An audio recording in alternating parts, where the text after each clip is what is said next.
item 23, which you've all been waiting for.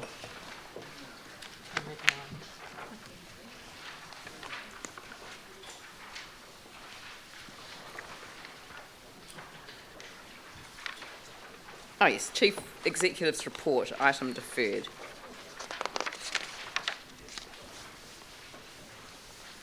And we deferred this item at the last meeting because our Chief Executive wasn't here, and we thought it was very mean to ask the acting Chief Executive to answer a whole lot of questions on a report that she hadn't written. So, right, so questions. Phil. I just want to really congratulate our staff on the huge number of engagement processes which we've got underway. It is just tremendous, and it's an example of really good democratic process where I think as a council we engage really well. And I was at a Cycleways engagement meeting last night, and it was really impressive. The number of staff were there, the number of residents who were there, and that was particularly in relation to the Shagrock Cycleway. So I just want to say to the staff at this time, well done, Kelly. Yeah, I'd agree with that. And not only are they covering a huge range of issues, but they're doing it in ways that actually are so that a greater number of people can participate, so finding innovative ways to engage people as well. Actually, yeah, I wanted to say something too, but this is actually about our Chief Executive, because as you know, I get invited to a lot of events as the Mayor of Christchurch, and a lot of them are after hours, Friday nights, Saturday nights, weekends, public holidays. I'll be giving out a civic award, which will be fabulous tomorrow at the AMP show. But you know, so we do these things, and we're elected to do that. Carleen Edwards has been so visible in our city, and it's fantastic. You know, it really is, because I just noticed that, you know, we were at the Salvation Army dinner on Friday night, and we were there to support the organisation's response to the earthquakes, you know, and they were saying thank you to their volunteers and the people who'd contributed so much to make their response what it was. And it was just great, because I just know that historically, and I'm not referring to anyone in particular, but you know, there was a report that talked about the need for visibility, and our Chief Executive is very visible in our community, and I'm very, very grateful for that. So, has anyone got any?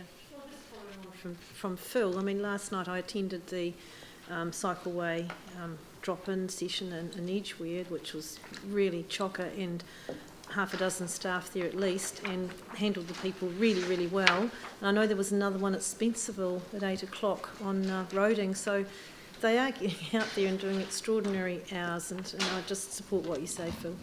Yeah. Yanni. Yeah, thank you.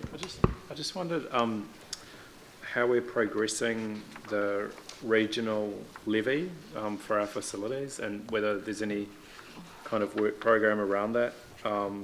Whether there's any sort of, how we're just communicating that to the external partners. So we're not progressing anything at the moment. That was one in a list of things that were opportunities for us to consider in terms of increasing revenue, but also increasing participation outside of Christchurch. We've had some informal discussions with you know, some of our colleagues in other areas, and it's not something that people are opposed to, because they're quite interested actually in looking at the alternative is that we might contribute to some of theirs as well. We're not, it's not the highest priority for us, but it's just something to think about in the future, particularly as we're developing new regional facilities. So would we not look at the opportunity of the Regeneration Bill to look at some sort of funding mechanism around those anchor facilities? I don't know that the bill will do that, but it might be something that Regenerate Christchurch might think about. In terms of working with Greater Christchurch. It would be really good just to get an outline of a bit of a process around how we are going to have that conversation, because I think it's an important conversation to have, but I think we do need to kind of think about what's the way we do it, you know, given what's been expressed publicly to date, and obviously the reaction from some of our neighbouring councils. I guess it's where it fits in the priority of our work program, that's all.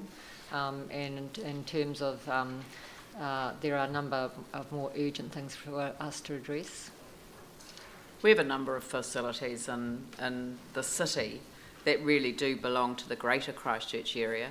There are facilities that we will have in the future that will really belong to the region. So it's a bigger conversation and a much more sort of, a much deeper conversation. It obviously has to be had at a political level, but I think that the Chief Executive saying that the organisation has just been, just basically doing some early soundings about what would be appropriate to discuss. So I don't think that it requires anything more than that at the moment. It's not on the agenda as such, but there are assets. So, for example, our museum is regionally funded. It is not owned by any one of our councils. It belongs it's owned by trust, and it is funded through statute.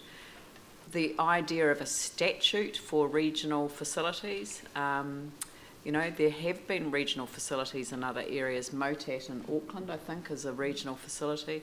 Why wasn't the art gallery considered for a regional structure when it was built? I don't know. I don't know the answer to that question. So we've gone ahead and built things and determined things. I don't even think Vicky was the mayor. Maybe it was when it was started. Maybe you could share with us. Why didn't you? No, but if you see what I mean, it's not just about new assets, and it's not just about the region. It's also about the greater Christchurch area, because our city is Waimak City, is Selwyn City, and I wasn't here for the UDS debate, but when I gave my speech at the Salvation Army on Friday night, I said, that in Christchurch, in the legislation, we all talk about the greater Christchurch area. And I said, what makes Christchurch greater? Waimaka area and Selwyn. And that's true, but our city is Waimak City, is Selwyn City, but how far does that go into their area? It doesn't go all the way for everything. So there are some things that they provide within their own area that they don't provide elsewhere. So I think it's a bigger conversation over a much longer period of time. And I'm really glad that the organisation has got it on their radar, because it is an issue. Right, so I was just trying to understand the next stage of that process. Not right now. So, Nothing now. Glenn? Yes, thank you. Just a question on page, or in relation to page 137, Carleen, the capital and earthquake rebuild expenditure being behind there, some big sums in there. What are the primary reasons for that? There are a range of reasons, but if you look at the split between what we're directly responsible for and what other agencies we're involved with, then in fact the work that we do has quite low carry forward. So stormwater and land drainage rebuild is about 2.5% carry forward. Major facilities around 6.4%, anchor projects about 19%, transport around 57%. But when you break that down, that's things like in transport, the Sumner Road, which of course has been, is now started, but of course had some delays around that. Some of the areas around bridge renewals, community centres, some of it's actually about timing of payments. So, we still hold over our payment for the bus exchange, but haven't paid that or haven't been invoiced for that yet. The same with the frame playground. So some of it's actually about not work stopping, but actually the way that we budget and the carry forward in terms of our payments. So some of it's a timing thing, some of it's around those large projects as well that have been delayed for reasons that you know. Yeah, thank you. Can I just follow up with one there? If I look at, say, Skirt, the budget is 132, the actual to date is 90. So given that Skirt's going to kind of fold back into us at the end of next year, are there some financial risks more than what we need to So, be so aware of that we need to? as you know, that the issues around SCIRT, around the cost share agreement, and giving the approval for SCIRT to start projects, which actually will need to be able to start and end in the time that they have available. So where we're working is about what projects we might be able to give to SCIRT to maintain that capacity that they have, whilst we work out the other issues with the central government around the cost share agreement. There are risks in the sense that it's about the capacity to actually do the work ultimately, and which is why we want to maintain it as much as possible. Okay. Thank you. Right. Any others? Jimmy? One question, okay. On page 140, the community engagement issue, Main South Road, Common Road, intersection safety improvement. The consultation has been done on 16th September. So what is the update status, process and timeframe on this issue? What's the update status? I'll have to get back to you on that. Okay, thank you.